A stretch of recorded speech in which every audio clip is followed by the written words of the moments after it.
Olá! Venha junto com a outra informação sobre os povos indígenas do Brasil. Brasília. Povos Xerente e Craô realizam ato na frente do STF contra o marco temporal e a venda ilegal de madeira em terras indígenas. Paraná. Audiência pública sobre os direitos das populações indígenas é realizada em Foz do Iguaçu e em Curitiba. Rio Grande do Sul, desembargador federal Rogério Favretto, do TRF4, realiza a inspeção na aldeia Ponta do Arado, em Porto Alegre. Santa Catarina, abertura de crédito para a construção da casa de passagem para indígenas é aprovada em São Miguel do Oeste.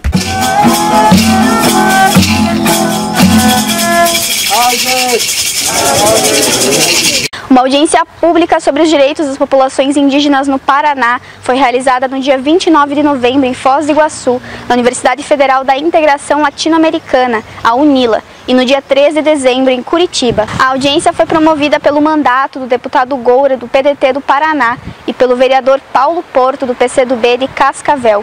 Também contou com a presença do presidente da Comissão de Meio Ambiente, o senador Fabiano Contarato.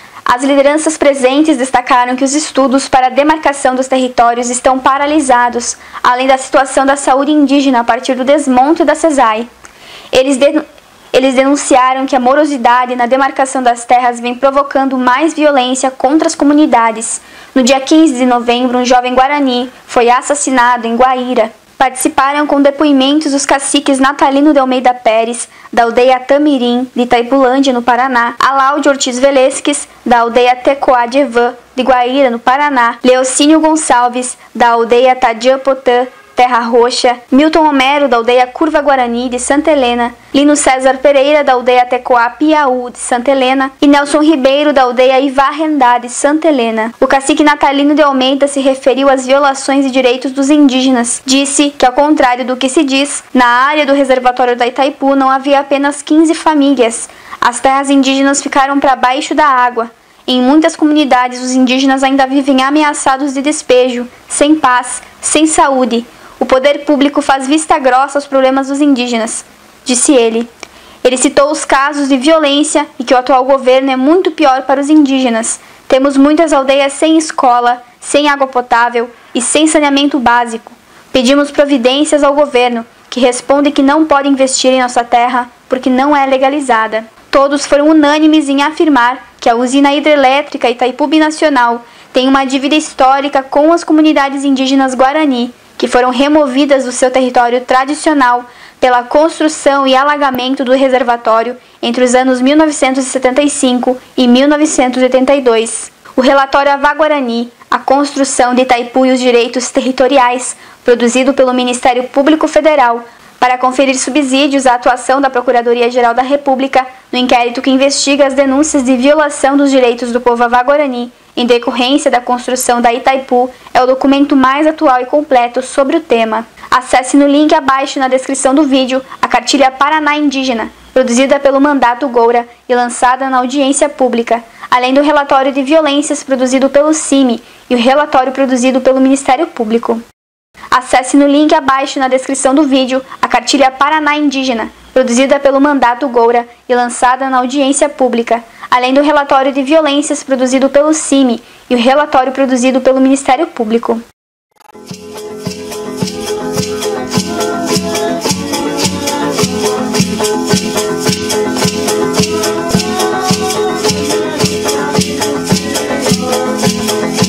Mais de 45 lideranças dos povos Xerente e Craô de Tocantins estiveram em Brasília para denunciar as invasões constantes nos territórios, a destruição da floresta, a implantação de megaprojetos de infraestrutura, o desmatamento e a venda ilegal de madeira nos territórios. O ato foi realizado em frente ao Supremo Tribunal Federal, onde denunciaram o marco temporal e em defesa da floresta e de quem nela vive, também contra a pulverização e contaminação por veneno nas comunidades indígenas. Confira nas entrevistas de Ades Pesia, do Conselho Indigenista Missionário. Com preocupação que nós temos pela mãe natureza, né, que nós fala, mãe terra, que cria, que dá alimento para nós.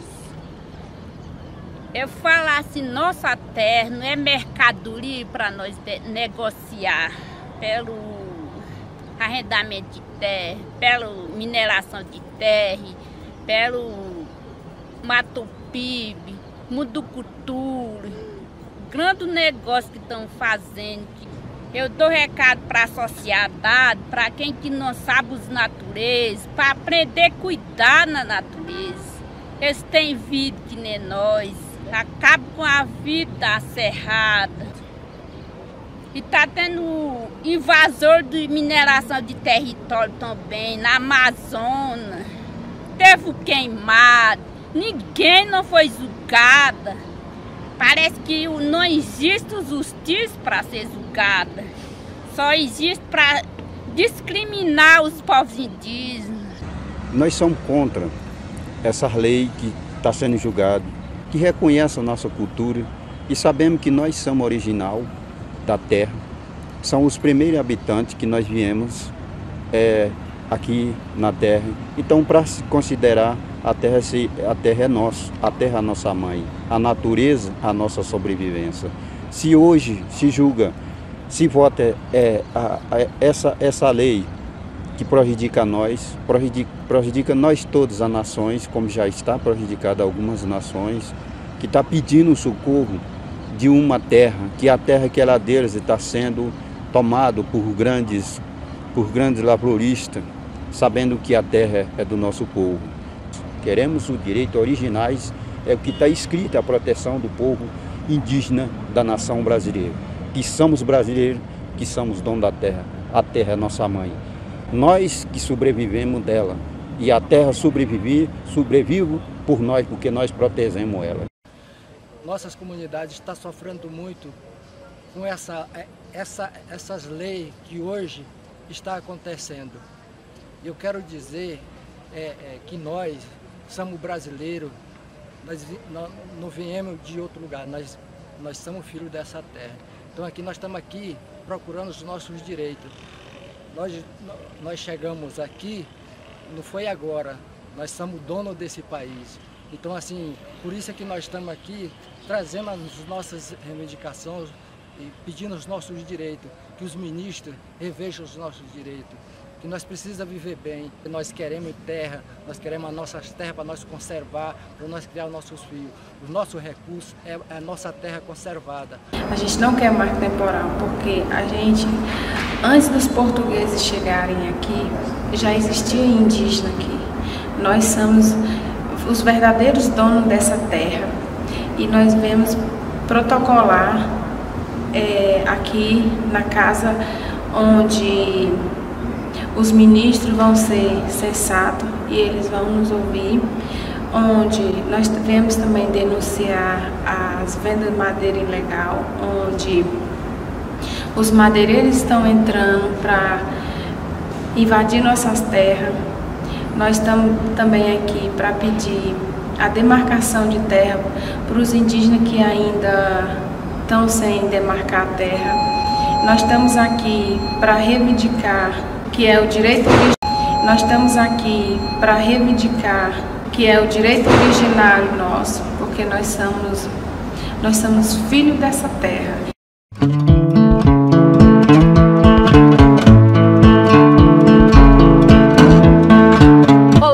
Na sua terceira temporada, o programa Vida em Resistência se transforma em uma grande reportagem mensal sobre a cultura e as histórias dos povos indígenas do nosso país. No segundo domingo de cada mês, antes de começar a semana, a partir das 20 horas, você confere no portal Desacato e Redes a primeira grande reportagem seriada da Cooperativa Comunicacional Sul e CIMI, Vida em Resistência.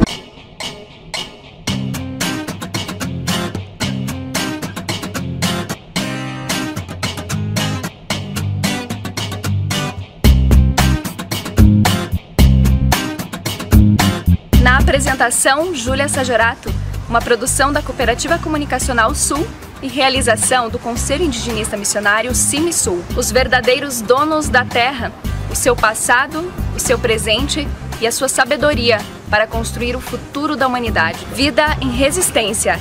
Desacato 12 anos, somando vozes.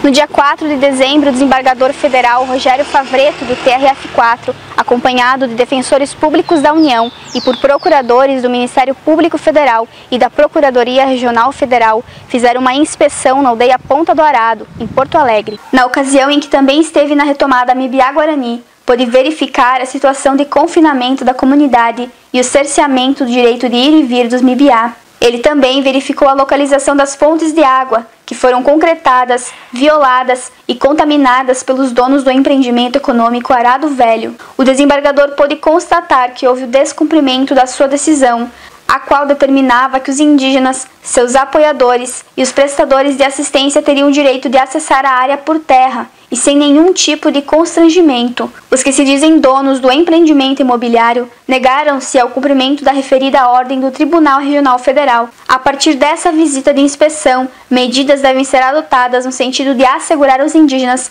seus direitos fundamentais.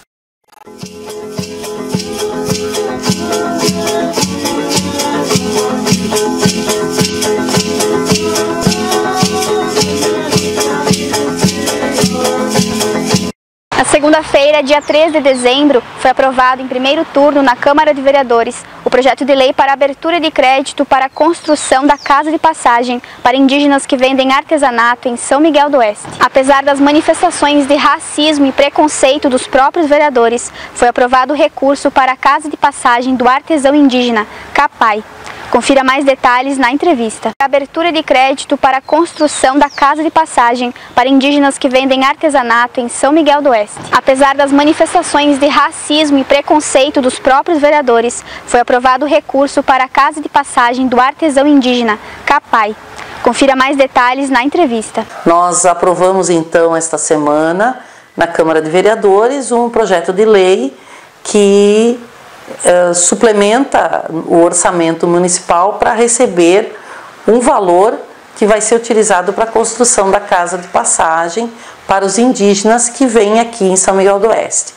Isso é uma reivindicação antiga, uma luta muito antiga do respeito à população indígena que está aqui em São Miguel e especialmente uma luta que foi feita, que continua sendo feita pelas pastorais sociais, né, pelo próprio desacato. É uma pauta importante aqui que a gente tem levantado, né, e defendido o respeito à condição do indígena, o respeito à sua cultura, o respeito ao seu direito de ir e vir, coisa que não é muito compreendida aqui na nossa cidade.